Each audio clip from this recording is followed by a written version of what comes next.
ప్రతి ఇంటి వాకిట్లో రంగురంగుల ముగ్గులు దర్శనమిస్తున్నాయి. శిల్పారామంలో రెండో రోజు పండుగ సంబరాలు నిన్నంటాయి. తెల్లవారుజాము నుంచే మహిళలు లోకిళ్లను రంగవల్లులతో ముస్తాబు చేశారు. హరివిల్లును తలపించేలా ఆడపడుచులు ముగ్గుల్ని తీర్చిదిద్దారు. హైదరాబాద్ లో నిర్వహించిన ముగ్గుల పోటీల్లో మగువలు ఉత్సాహంగా పాల్గొన్నారు. తెలుగు సంప్రదాయం ఉట్టిపడేలా అమ్మాయిలు రంగోలీని అదరగొట్టారు.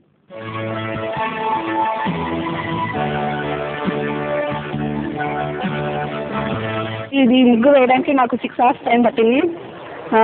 దీనికి 5 members టోటల్ కలర్స్ వేసాం. ఈ ముగ్గులో భోగి స్పెషల్ అండ్ మనకి హరిదాసు, సంక్రాంతి టోటల్, ఇంకా సంక్రాంతి స్పెషల్ మొత్తం మనకి దీంట్లో కనిపిస్తుంది. ముగ్గులో భోగి పళ్ళు, అమ్మాయిలకు పోయడము, ఇవన్నీ కాన్సెప్ట్ తీసుకొని ఈ ముగ్గు వేయడం జరిగింది. శిల్పారామం రెండో రోజు వర్ణశోభితంగా మారింది.